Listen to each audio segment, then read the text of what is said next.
Hello and welcome to episode 2 of Pickle Sports Talk Fantasy Football.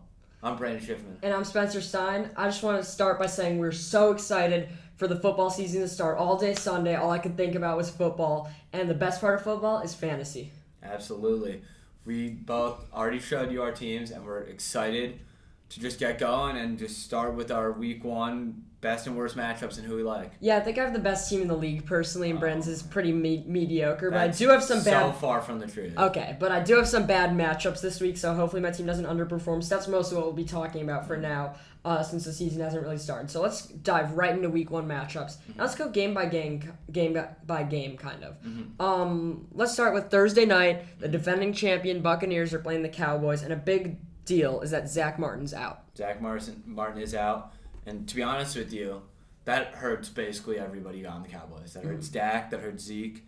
And because it hurts Dak, that also hurts CeeDee Lamb and Amari Cooper and Michael Gallup. And if you have any... Blake Jarwin, that's what I was thinking of. Or even a backup running back. I don't know why you'd start a Tony Pollard, but that's not a match you like.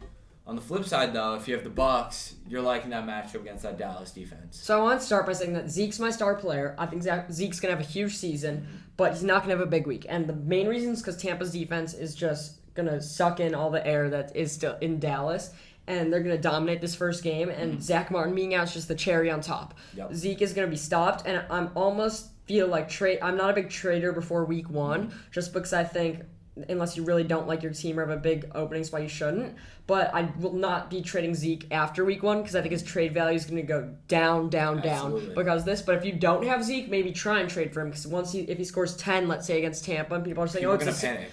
Especially because last year he played awful. So I think either if you have Zeke now and don't like him, you're not going to be trading him for a couple of weeks because that's scheduled. But if you want him and don't have him, I really like trying to trade for him after week 1. His value is going to be at the floor. And if he has a great game, then you missed your shot. That's the thought. Because he's playing the best defense in football without one of the best O-linemen in football. I agree. And I think Dak will be affected a little by the O-lineman out, but I think he's just going to have a mediocre game overall just because Tampa's defense. I think he'll still get near his projection because I'm a big Dak guy. I had him last year until the injury. And I'm a little worried that the injury is going to affect him, but I still think Dak will score in the near 20, but I do so, which means that CeeDee Lamb and Amari Cooper will be fine. I just don't know which one I'd pick. Yeah. I don't love the tight ends. I think Zeke will get a lot of carries, but that might be stopped against Tampa, so they'll have to throw the ball.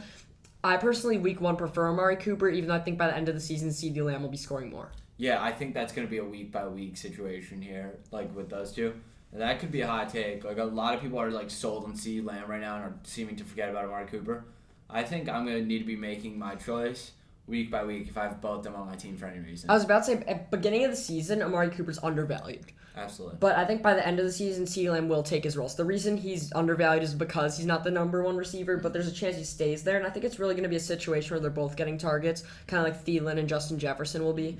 So I still think that works out, but a guy I really don't like matchup-wise this week is Zeke. Yeah, I think Zeke is a very tough matchup because of all the things we've listed. Bucs side, however, they also have 2 pretty solid receivers. Cowboys don't have a great defense. And I think although Brady's not going to have a great regular season overall, he'll still be a fantasy starter, but I do think they'll have a big week 1. Yeah. And hot take on Godwin has a good week. I think throwing him in the slot's a good idea.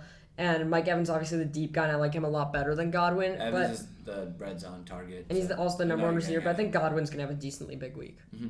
Yeah, I agree. I think Godwin could have a big week. I think AB might not have the biggest week just because I feel like he was getting hyped up, and I think people are expecting him to be back to some form of what he used to be before the whole trauma and everything. But I think throughout the season, he'll steadily improve. Yeah, he has a shot at becoming a starter, and I think if it wasn't for Godwin and Mike Evans, he would be obviously a starting wide receiver, but he's a good bench guy. He could definitely break out. He's pure upside. And another thing is, Evans and Godwin are actually pretty injury prone. Mm-hmm. So if one of them goes down, which is pretty likely, and you have Antonio Brown being the number 2 receiver there, it's an option. You know Brady likes him. Yes. Brady has a connection with him. He kind of was one of the guys he brought to Tampa, and he actually performed well. Mm-hmm. So I think he's really got his act together. I think he's going to stay like that because he's happy in Tampa. And I don't know if it's going to show right away, but I think over time he's a good option. Yeah, absolutely. I think that's going to be a good matchup, and that will make or break a lot of teams this week. Who's going to score more points, Dak or Brady? Oh, I got Dak. I like Dak a lot more on the season. Give me Brady week 1. Oh. Let's move on to more matchups. How about Jaguars Texans? Pretty low level matchup, I I'd was say. gonna say you might only have one or two guys in that game starting on your team. Actually, maybe two or three. But they're both really weak teams. And last week, if you tuned in to our pre-draft episode, I talked about how Jonathan Taylor, I thought was going to have a huge season because Just 'cause the those Jaguars and Titans are the bottom two teams defensively, and the Titans are also pretty bad.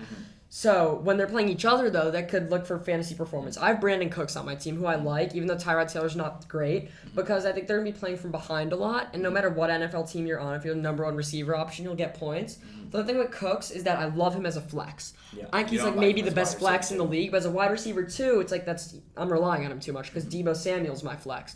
So if you have Brandon Cooks as a flex, you're great. But if he's your receiver too, maybe try to get value so he's your flex. So the goal for me is to get a receiver better than Brandon Cooks. I think he'll have a decently big week one, but no one else on Houston will. I think that on the flip side though, for Jacksonville, I think T-Law has potential to have a big week one. I think him and Laviska Shenault have had a real connection. I think a guy that could absolutely cook up week one, though, is James Robinson. I think he has a ton of potential for this week, just especially against that poor Texans defense. I love James Robinson. I think he's going to have a huge season, as you said, poor Texans defense. But I think no one else in the Jaguars were starting, kind of like the flip side with Houston. That's only Brandon Cooks. Laviska Shenault is a great option for your bench, and maybe even to start at flex because we've seen him develop a connection with T-Law, and you know he's going to be getting the most targets on that team, which is a big deal, even if you're the worst number one receiver in the league. Absolutely. So I think he's definitely a good guy to stock and save. Absolutely. I think he's one of those guys that's pure upside. If you got him in the late round, he'll be good by the end of the year. He'll probably be your flex by the end of the year. Tyrod Taylor has no reason to be on anyone's roster, but I think he will score more fantasy points than T-Law. I think he does run. He's going to be having to run with that awful O-line. And although he's probably never going to be starting caliber, he's someone to watch a little to maybe be a bench guy. Just potentially to put a little bit of tension on, but I don't think, like you said, he will ever really be a starter on your team. There's a lot of games, but we don't necessarily want to go through every matchup, so we'll go to our love-hate overall after. But I want to talk about a big matchup game, which is Browns-Chiefs, a rematch of last year's divisional round. Who are some guys you like in that game? I think that both teams have good offenses and good defenses, so I think it'll be a pretty even match. The main guy you obviously got to look at is on the Chiefs. Actually, there are three: Mahomes, Tyreek Hill, Kelsey. There's the main guy on that team. There are three of them. On the Browns, the person I'm going to be looking at most, and this could be a hot take, Odell Beckham Jr. coming off that ACL tear. I think that he has potential to be a wide receiver too in fantasy, but he also has a very, very low floor. Yeah, that's true. He has a high ceiling, low floor. I think this game the Chiefs will definitely win, but I don't think they're necessarily going to score as much as usual, so don't panic if you drafted Kelsey in the first round or Tyreek Hill. And you only get 12 points out of him. Or if you drafted Mahomes way too early. Mahomes will still get around 20, maybe more. He's not necessarily a breakout candidate for me, and I think Kelsey will get his points. I think Kelsey outscores Tyreek Hill this week. Potentially, yeah. But I think it's going to be pretty decently low scoring, at least for a Chiefs game. But on the flip side, the Browns, I really like Nick Chubb overall in the season. I think if you got him in the early second round, that's a great pick. He's definitely an RB1 in this league, and I think he's going to have a big week. I think hopefully he stays healthy throughout the year. I think that pick will pan out. I do not trust the other pass catchers. Jarvis, a great option on the bench, especially because you don't know you're getting with Odell. But if you have Odell, I'd be a little worried. I would be too, and if for any reason you have Austin Hooper, just you're going to be getting some targets with that, but it's Austin Hooper. Yeah, let's get to one more game overall just because, I have to because the Bears. Yep. Bears, neither of us think they're going to win, but let's talk about fantasy. How many options do they really have? Like, how much do you really like A-Rob and Montgomery? I personally, both of them have tough matchups. You're looking at that Rams, just Jalen rushing Ramsey. core, and then for Dave Montgomery and Jalen Ramsey, he's facing up against Allen Robinson. Don't love either matchup. However, these Bears-Rams games have done well in the past. You've had guys, I know Darnell Mooney became an urban legend, it seems, in one of those games before. So it's really, those games seem to be unpredictable. But if I'm starting a Bear, especially one of the two I just named, I'd be a little bit nervous. Darnell Mooney's value is going to skyrocket after this week because I think that they will score some points. They're not going to win this game. And although I trust A-Rob throughout the season, no matter who his quarterback is, because he's never done it with a good quarterback, he's going to get pretty locked up by Jalen Ramsey. He'll get like 9 points. I'm hoping he gets a touchdown as a fantasy owner. I think if he gets a touchdown, he can get solid points. And I also don't like Montgomery. I don't love Montgomery on the season overall. I really don't love a lot of the running backs that are taken the, late second round, third round, which is like kind of a list of David Montgomery, DeAndre Swift, Edwards-Helaire, Miles Sanders. I would like to going more with the Chris Carson because you got more value. That's who I took, even though he's injury prone. But I think Darnell Mooney's going to have a huge week. On the flip side for the Rams, I don't love either of their running backs this week. as starters. They'll be good long term on the bench. But I do see, since the Bears have an awful secondary, big weeks from Woods and Cup. I love Stafford Wood too. and Stafford. Stafford's gonna have a good week. He's a starting caliber player in fantasy. I think I love Woods on the season. I like him a lot more than Kupp, but I think give me Cooper Kupp this game. I think he's a deep threat, and I think although the Bears have a safety in Eddie Jackson that could do stuff, they're going to have to cover Robert Woods. I think Robert Woods will get at it early, and then at the end when the Rams are trying to kind of make it a blowout, no hate to the Bears, it's going to be Cooper Kupp's time to shine. Absolutely. I think that Robert Woods is one of the most consistent players in fantasy football. I know you and I seem to have that conversation every year. Every year. I think that Cooper Kupp could be the guy, but I just think Woods, you're getting Cup, you're getting out of Woods. You're getting probably 15, anywhere between 12 to 15 every week.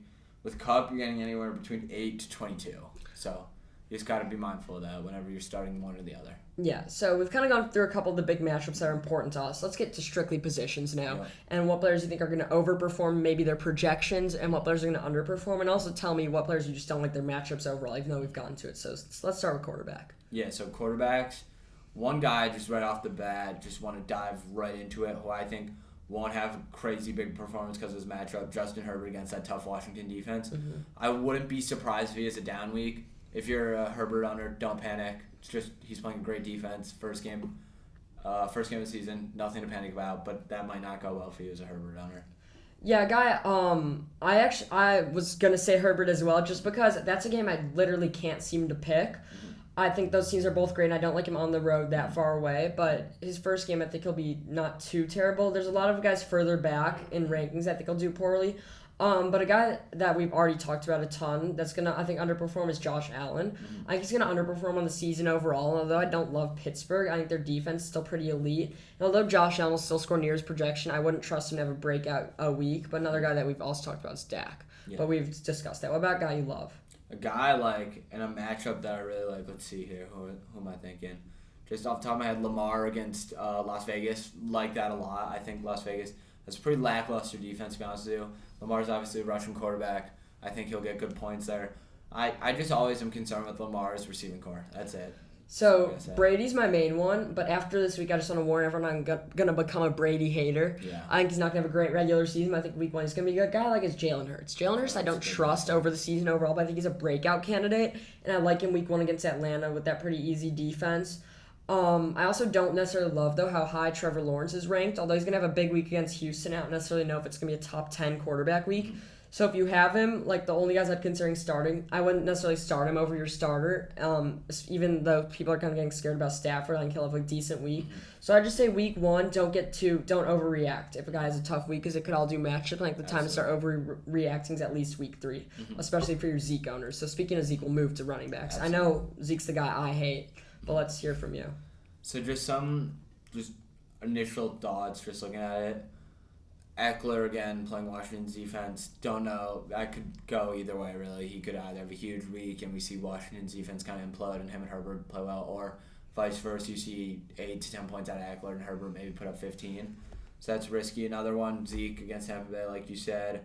Saquon Barkley against Denver. I know he's questionable. We'll get to that later, but I like Denver's defense a lot. I like their pass rush and run rush a lot. I don't know how good of a week he'll have, personally. So I want to start by saying this, and it's that Christian McCaffrey is going to go for 30. He's playing the Jets, and he's so talented, and I love the Panthers this year.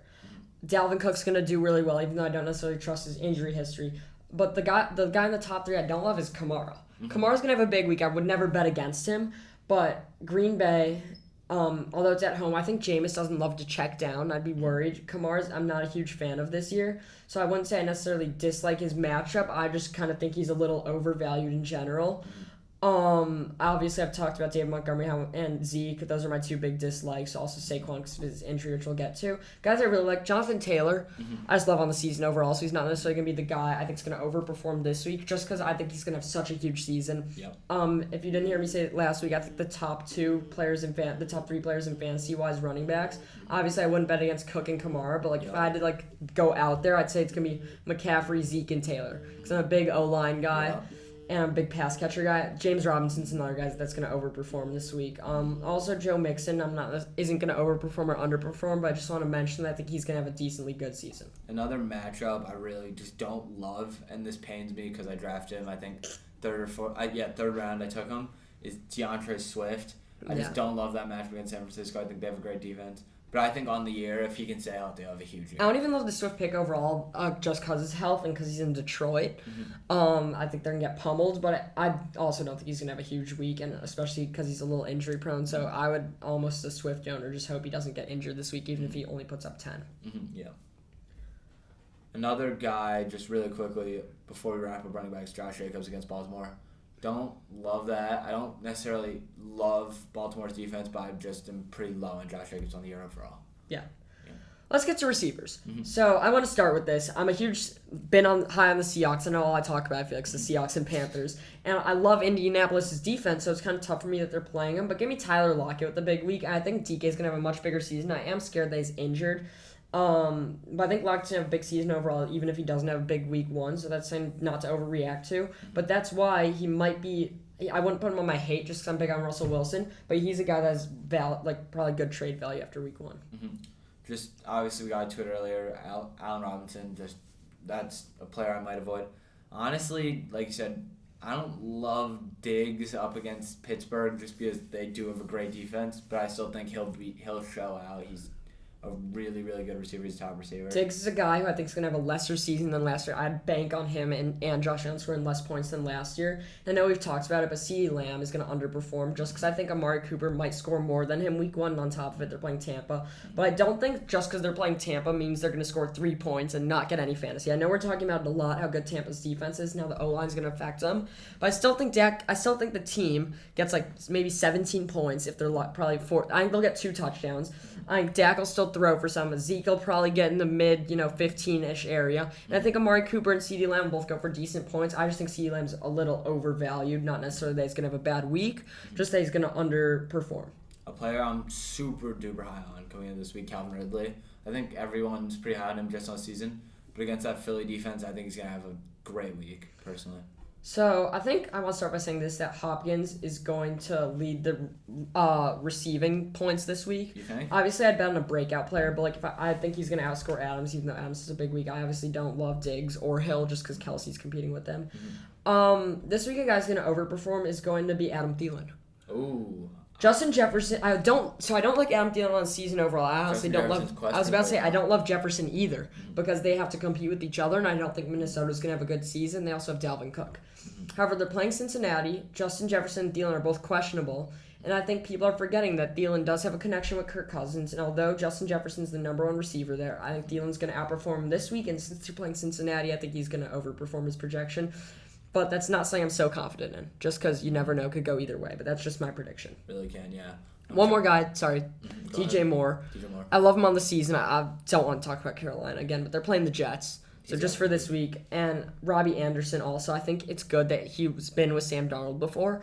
And that's the thing is that I feel like Robbie Anderson could be a breakout because he broke out last season, but he still wasn't drafted too high. And on top of that, he has a connection with Sam Darnold, so he might even get more targets initially than DJ Moore. So playing the Jets, their former team, which I think Sam Darnold will master, I think they're going to go off. I like Robbie Anderson a lot as a flex play. Yeah, I quickly want to get to tight ends. I don't think there will be as much to talk about. Just obviously you got your top tier, Kelsey, Kittle, Waller. Of the 3, I gotta say Kittle probably is the best matchup against Detroit. I'd actually really like. Yeah, Kelsey's still gonna score the most points. Absolutely. I think. Kelsey's the best. I know he's gonna get a touchdown. I agree. Kill's gonna score more than Waller. I don't love Andrews. I don't like him on the season. He just got a huge contract extension on his birthday, so I don't know how that affects his play necessarily. But I don't necessarily love him. Pitts, I think, will have a huge week against Philadelphia. I was about to say, a guy I don't love is Pitts necessarily because as a rookie, I don't know how much action he's going to get week 1. I don't think he's going to get a touchdown. He'll get receptions, but he'll work his way into the season. So he's a guy I don't like. I think he'll have a big week against Philadelphia, but I don't think he'll repeat that success in the first couple weeks. I was going to say the opposite. But in that same game, a guy I love, Dallas Goedert. I think that Philly, although Jalen Hurts is a different story, they like going to their tight ends. They liked going to Ertz. Now Ertz is kind of out of the picture. Goedert's that number 1 guy. And although he's still not like a top 5 tight end, Atlanta's an easy matchup, and I think he's going to get a touchdown. Last year, I remember I had him and Noah Fant, and it was so disappointing because when I started Fant like every week, and he underperformed in the 1 week, and I started starting Goedert, and that was the 1 week Fant went off. Yeah. Then I started Fant 1 week, and it was a mistake because that was the week Goedert, I think, had 2 touchdowns. Yeah. So Goedert's a guy who I think is going to have a big week 1. I think that another guy who could potentially just break out week 1, Noah Fant, if he's healthy week 1, I know it's questionable right now. against the Giants defense, could potentially get a couple targets, see a touchdown potentially. I think he has good potential for week 1. So let's get our injury news. There's a lot of injuries. Let's start with Saquon Barkley. Do you have any thoughts? He's still questionable going into week 1. If I'm an owner of his, which I am in one of my leagues, I'm worried. I'm worried just because he's coming off a huge ACL tear. The Giants are kind of easing him back in, and I don't think he started 11-11, still a few weeks back, so I'd be pretty nervous. I'd actually say injury-wise, I think it could have ended up much worse because they did say he's gearing up to play week 1 and is very close to being cleared. So I know that's still not full confidence, but it could have been much worse. However, I don't like him overall. The Broncos, obviously, their big things are secondary, but I still think that they have a good pass rush. And I think they're going to win this game overall. I'm just saying that's my confidence. So I also don't like Saquon overall. He also still is injured. He might not get full action. I like him as like a late first-round pick, early second, if you could get him right around that turn, because you could get him and a reliable guy, such as Hopkins, maybe Chubb, if you want 2 running backs. So I don't hate the pick necessarily, but I think it's going to take him some time to necessarily load up. And I don't like a lot of the Giants' schedule. Yeah, the Giants have a tough schedule. Even though the NFC East is like the worst division in football, still have to play the football team twice a year. And I know the Eagles and Cowboys are decently easy, but their out-of-division schedule is decently hard, and I don't think he's going to have a great week 1. And even though that means his trade value go down maybe more than expected, I still wouldn't trade for him just because of injury. Like, I do not want to own Saquon Barkley. Yep. The next, we can put these two in a pair for injuries I wanted to get to. A.J. Brown and Julio Jones are both questionable going into week 1. I quickly just want to harp on one thing. I don't think Julio's had a full healthy season in forever, so if you have Julio, just be ready for some headache with his injuries. So here's my thoughts on Julio and A.J. Brown. A.J. Brown has been honestly not too healthy his whole career, but he did practice. He's going to go, and he's going to be the number 1 receiver there. Julio, if you're a Julio owner, get ready to see that little red Q next to his name all season. Every week. Every year I get and they start to sit him late, but honestly, it prevents injuries, and I think the Titans are going to be very cautious with him because they know that he has that talent, but they also know that he's injury prone. And when they have A.J. Brown, if they're playing easy games, Julio, if he's healthy, they'll play him. They're not going to sit him as a precaution. But if he gets any little injury, get ready to sit him. And I'm the one guy who's never liked Julio in fantasy. Even when he was playing good, I just did not love him, and I don't love him this year, especially this week with the injury. I think that's going to be a high-scoring game. I think the Cardinals are going to shock people. I think DeAndre Hopkins is going to get a lot of points, and I love Chase Edmonds in that game. But with the injuries, I trust A.J. Brown, but not Julio. Julio, if he plays, will get points. I'd just be worried long-term about him sitting out. The thing is that I fear with Tennessee is just touchdown distribution because you know Derrick Henry's taking a touchdown a game. You know that you have guys like A.J. Brown and Julio will probably have to split between 2, and I don't think it'll ever be I don't know. I don't think you can ever bank on it being 1-1. I think it's going to be 2-0 either any week. Just it depends on who gets it. Yeah, and I understand people who say that Julio opens up the field for A.J. Brown, which is helpful, but I still think he does take those touchdowns away, and I like A.J. Brown. I don't necessarily like Julio as much, and Julio's going like the 4th round of leagues, which is like fine because like if he falls further, it's good value. The only thing is like I don't know if I'd be comfortable starting him that high just because he's the 3rd option and he's injury prone, but he's still Julio, so I guess that's something to be happy about. But who knows what he's gonna do in this new team? Absolutely. The next guy I wanted to talk about was Clyde Edwards-Helaire. We saw some great things out of him last year, and some not so great things about him last year. So we saw him, I think, absolutely just snap his ankle at one point last year. Straight up, I'm not an Edwards-Helaire fan. I've never been a fan. The Chiefs, I feel like, don't run the ball much, and I still think they kind of like Terrell Williams, and they did bring in Jerick McKinnon. So that's not going to be a big deal. But with Edwards-Helaire questionable, they'll play him. I'm not worried. He did practice last week. It's trending towards being available. But I think they might be a little cautious with him. But I will never like a running back in the Chiefs game just because they have Kelsey and Tyreek Hill. And it's good because it opens up the field. But I never loved what I saw out of him last year. And although I think he shouldn't be falling out of the 2nd round, he's still good RB2 value, and he's still solid. I don't necessarily love him, and I don't really like his matchup this week either. Yeah, I think that it's going to be a tough week if you have Helaire. And we didn't ever really see all that great of things out of him last year, so I don't know how his value was so high going into the draft after, I don't want to say a bust of a performance last year, but it wasn't a bust. I mean, he played pretty well, but... Was it worth the first-round pick? Nah, maybe. But let's go to a receiver. We've talked about Odell. Yep. We know he's been, like, trending towards playing. Yep. But how do you feel about him on the season overall, given his injury last year? Do you think that affects his play? Because I'm more worried about his play just because he's been shaky since he joined the Browns. That is true. I think he's low floor, high ceiling type of guy. I think him and Baker could establish a real connection. He could wind up being a high wide receiver 2, low wide receiver 1 on your fantasy team, or anyone's fantasy team who has him. But it's that ceiling so low, he could wind up being a bench player by week 5. It's really just questionable with Baker and how much they run the ball. Yeah, with A.J. Brown, I'm not worried about the injury too much. Odell, I'm not too worried about it. I think he could re-injure, but I think it's just that his performance before the injury last year wasn't too good. Mm-hmm. So it's like, if I'm an Odell owner, I'm much more worried about that. Like, I'm not too worried about the injury, but that is also something to, like, keep in mind, that, like, he played poorly last year and he got injured, so... Yep. One last guy, Deandre Swift. His projections seem to keep going down. He's on that Lions team. I kind of touched on that, dislike him. And he's also injured, and he's injury prone. So tell me about this. So I have Deandre Swift in one of my leagues, and it has become the headache of that and Saquon in my other league. But he's trending towards recovery from what I've heard, and I'm hoping for the best with him. I think he will play. But I don't like his matchup, and I don't like the fact that he's hurt. And Sewell hasn't looked amazing in training camp, so I'm really baffled by this. Yeah, this is why my goal pre-draft was Chris Carson the 4th, because then I get running back in the 1st that's going to anchor me, Chris Carson the 4th, and then I have 2 talent players instead of taking Swift or Montgomery in the 3rd and only having 1. Because my team personally have Kelsey and A-Rob with Chris Carson, supposed to just Ridley with Swift.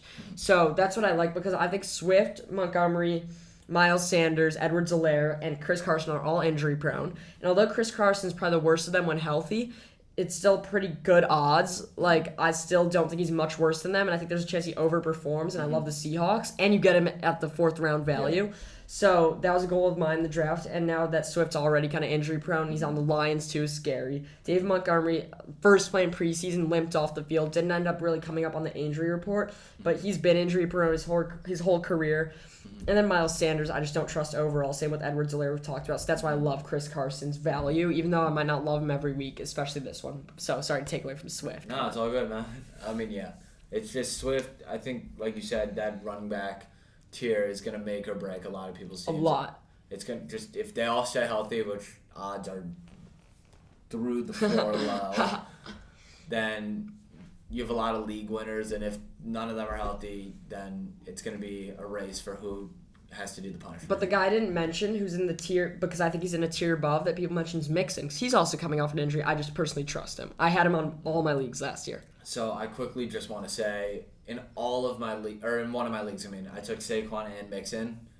Sketchy. That's low floor, high ceiling. I mean, last year I had Eckler and Joe Mixon, which is similar. So there's a lot of running backs coming off injury. We also have Saquon and McCaffrey. So there's so many running backs coming off injury that's going to make or break a lot of teams this year. Absolutely. So thank you guys all for listening and watching. Thank you so much. We're really excited to talk about post week 1. We've kind of been milking out rankings, but after week 1's when we can really talk about some good content. Yeah, we'll just drop some waiver wire predictions, who we loved, who we just thought was absolutely disappointing. There's so much to look forward to with these episodes, and we really love making them. Yeah, and check us out on Twitter for our, instant advice on Sundays, or maybe Thursday night, I guess. If you're not watching us on YouTube, we have a video feed now, and also check out our regular weekly episode where we talk more about our player, necessarily award predictions and our Super Bowl predictions. Yeah, and we also soon will make a clips channel so you can go through and pick out your favorite clips from the episode, and then you can only watch us. You don't have to watch the entire episode. Yep, so good luck and happy week 1. Happy week 1.